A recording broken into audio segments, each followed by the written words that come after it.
शुभ विचार। जो व्यक्ति थोड़े में ही खुश रह लेता है, सबसे अधिक खुशी उसी के पास होती है। मेरे प्यारे विद्यार्थियों, सुप्रभात।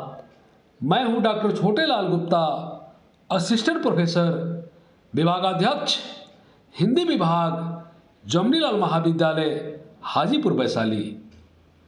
आज के हिंदी क्लास में प्रगतिवाद क्या है, हिंदी में प्रगतिवाद की समय सीमा क्या है और प्रगतिवादी काव्य की क्या प्रवृत्तियां हैं, इस पर विस्तार से चर्चा करेंगे।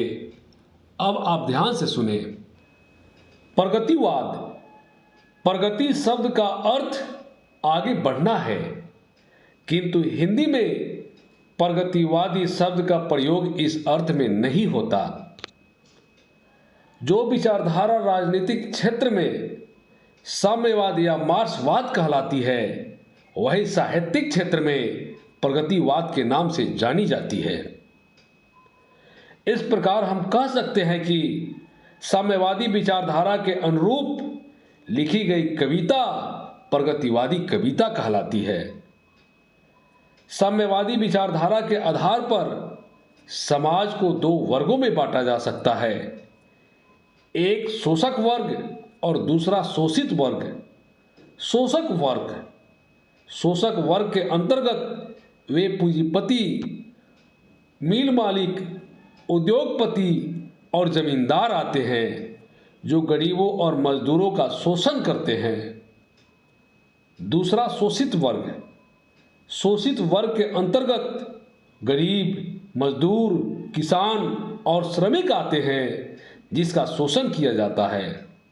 साम्यवादी या मार्क्सवादी विचारक समाज में समता स्थापित करना चाहते हैं और यह चाहते हैं कि शोषण की प्रक्रिया बंद हो। इसलिए प्रगतिवादी कविता भी शोषण का विरोध करती है।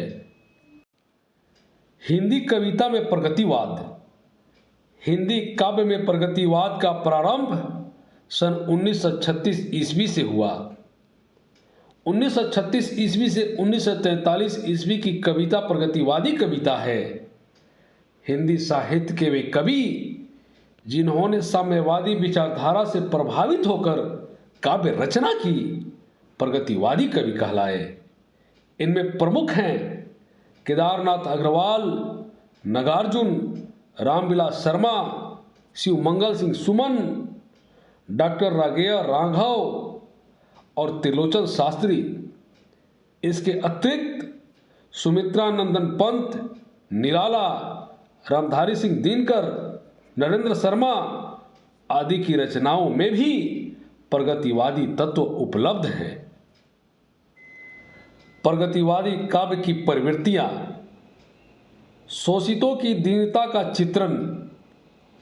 प्रगतिवादी कविता का मूल केंद्र शोषण की चक्की में पीसने वाला किसान है, मजदूर है और वो हर पीड़ित व्यक्ति है।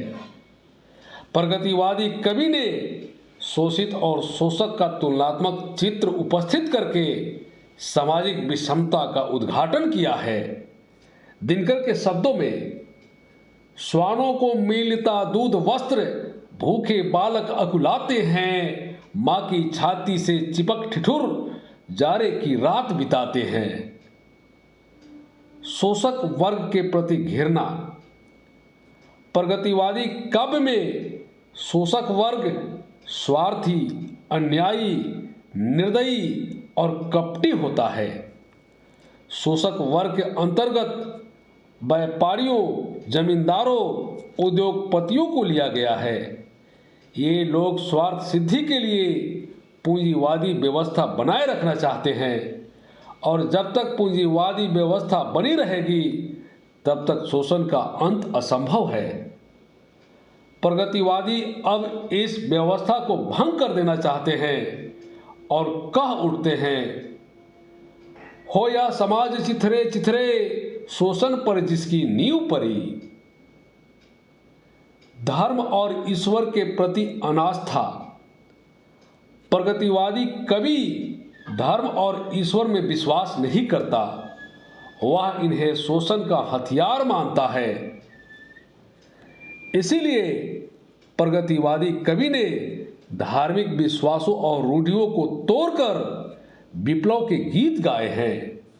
वह चाहता है कि क्रांति की चिंगारी उन रूढ़ियों को जलाकर राख कर दे। बालकृष्ण शर्मा नवीन कहते हैं, कभी कुछ ऐसी तान सुनाओ जिससे उथल पुथल मच जाए, एक हिलोर इधर से आए, एक हिलोर उधर से आए।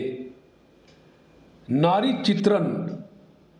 प्रगतिवादी कवियों ने नारी का यथार्थ चित्रण किया है। वह न तो कल्पना लोक की परी है और न ही सौंदर्य एवं उदात्त वृत्तियों की प्रकाष्ठा है, अपितु नारी इसी लोक की मानवी है जो रात दिन पुरुष के साथ आर्थिक और सामाजिक विषमताओं को झेलती है। निराला ने पत्थर तोड़ती हुई नारी का चित्रण किया है। वह तोड़ती पत्थर देखा उसे मैंने इलाहाबाद के पथ पर, गुरु हथौर हाथ करती बार बार प्रहार, सामने तरु मल्लिका अट्टालिका प्रकार। सामाजिक जीवन का यथार्थ चित्रण। प्रगतिवादी कवियों की एक प्रमुख विशेषता यथार्थ के धरातल पर उतरकर काव्य की रचना करना है। उनकी रचनाओं में कल्पना रंच मात्र भी नहीं है। प्रगतिवादी कवियों ने काव्य में निम्न वर्ग का चित्रण किया है। जीवन में व्याप्त विषाद, भूख, गरीबी, बेरोजगारी और कठिनाइयों का यथार्थ चित्रण प्रगतिवादी साहित्य में ही उपलब्ध होता है। शैलीगत विशेषताएं। प्रगतिवादी कवि की भाषा सरल है, शैली अलंकार विहीन है और मुक्त छंद का प्रयोग इसमें खूब किया गया है। उसमें कहीं बनावट नहीं है, कहीं मिलावट नहीं है। वह आम आदमी की भाषा है। इस पर पंत जी लिखते हैं, तुम वहन कर सको जन मन में मेरे विचार, वाणी मेरी चाहिए तुम्हें क्या अलंकार। यद्यपि प्रगतिवादी काव्य में सामाजिक विषमता को उजागर करने का महत्वपूर्ण प्रयास किया गया है, तथापि गांधी और बुद्ध के देश में हिंसा और क्रांति की बात किसी के गले नहीं उतरती। इसीलिए प्रगतिवादी काव्य की आयु बहुत कम रही। फिर भी इन कवियों के योगदान को भुलाया नहीं जा सकता है।